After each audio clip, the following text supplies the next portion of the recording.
Hello everyone, welcome back to the channel. Today we're going to be taking a look at the HEX, one of the most popular mid-ranges on the market today.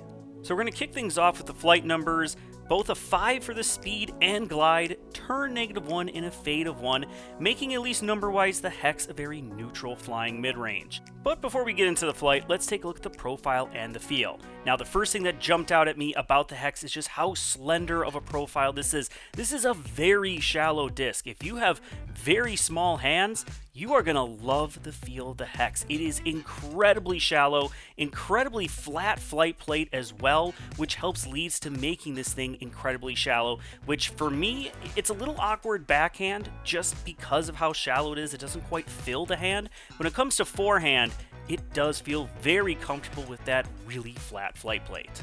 However, you're all here to see the flight of the HEX, so let's go ahead and get right into it. So when thrown on a hyzer, the HEX is going to get just a little bit of flip up, maybe not quite getting to flat, but it is going to have a little bit of a flip up before having a nice forward penetrating finish. And when thrown flat, depending on the plastic type of the HEX, you're going to get a little bit of turn. And again, it's not going to have a hard dump at the end. It's just going to kind of keep pushing forward. But even though in this Neutron plastic, it may not have the harshest finish towards the end, it does have enough late stability that when thrown high on an anhyzer line, you're going to get a good flex out of it. So it's going to hold that turn in the mid-flight, but then just the very end of the flight, it's going to try to stable up. And again, depending on how much height you give it, it will try to fight back at least a little bit. And then when you do put it on those steep anhyzer lines, same thing, it'll just hold that turn longer before just at the very tail end of the flight, it'll try to stable up. So what are you going to be using the HEX for? Well, if you're a slower arm speed player, this is going to be very point and shoot, kind of a semi-overstable mid-range where it's still workable in the early and mid flights, but will have enough late stability that you don't have to worry about it turning over and like burning into a roller. You don't have to worry about it completely flipping over into the wind. However, as you progressively get more and more arm speed, medium throwers, it's going to be straight, little bit of turn, and very baby hyzer back. While the faster arms are really going to be able to shape this on a lot of different shots, whether it be kind of powering down and keeping it on a hyzer, or really ripping into it for those long controlled turnover shots.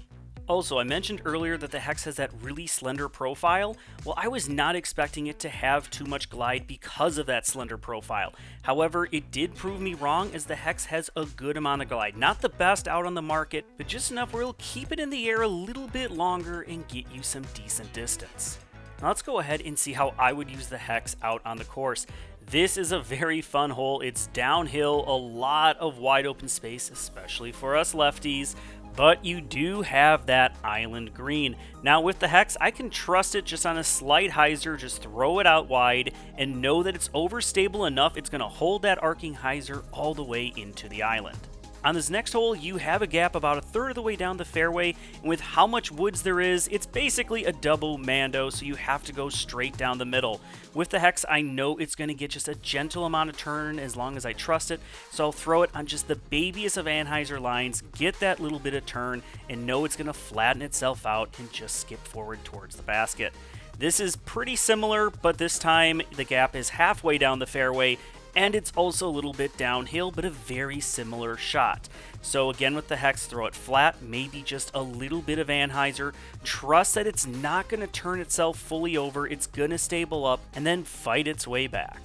And on the last hole, this is just a very wide open field shot, and I mentioned the HEX is, going to be kind of a point and shoot style mid-range. Just a little bit of turn and just a little bit of fade. So on these wide open shots, you can anticipate that little bit of turn and then also just enough hyzer back to finish in line with your target. One great aspect of the HEX is that it comes in so many different plastic types, so you really can find the one that works best for you because some are going to be a little bit more understable than others and some are going to be more overstable than others, so you can definitely find the HEX that works the best for your game. For example, if you're wanting a really torque-resistant version of the HEX, you have to go with a max weight fission. These things are incredibly torque resistant when thrown backhand, but additionally that makes them great for forehand. And again, I mentioned that when it comes to the HEX in general, they are very slender, feel really good for forehand, and the fission does extremely well. Very little turn out of it, and it just has that nice predictable finish. Now, if you need something that's kind of in between, I think, a max weight fission and a neutron, the Eclipse plastic is very workable in the mid-flight. You can work it on Anheuser lines, but it has just a little bit more bite at the end, so it can kind of fight out of those flex shots. But if you're looking something for very overstable in the hex, you have to go with the Total Eclipse. Backhand, forehand, this thing does it all extremely well. And even if you try to throw it on a turnover line, it just wants to check up, hyzer back right away, which is actually perfect for if you're trying to get around an obstacle and have the hex fight back without getting too straight. Let's go ahead, take a look at the Lefty Lines and see how some of these plastic types compare to each other. First, I will say the Neutron, in my opinion, is one of the more understable versions of the hex. If you're wanting something that's going to get a gentle amount of turn in the mid-flight and just have a little bit of a finish at the end, reach for the Neutron. So if you are, say, needing a point-and-shoot style of mid and you're a slower arm, that's the one you're going to go for. Now, the Eclipse is kind of for the next step up. It's still workable in the mid-flight, still gets a little bit of turn, but has a harsher finish, so I like it better in the woods because you can really shot shape it on a lot of different lines.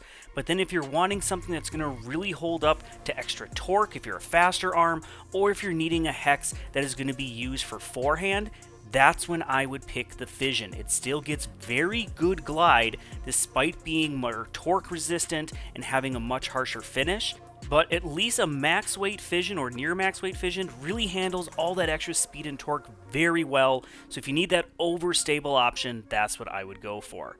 Overall, I can see why people love the Hex. It is a great mid-range that comes in a wide variety of plastics that can hit a wide variety of shots, so you can really find the one that works best for you.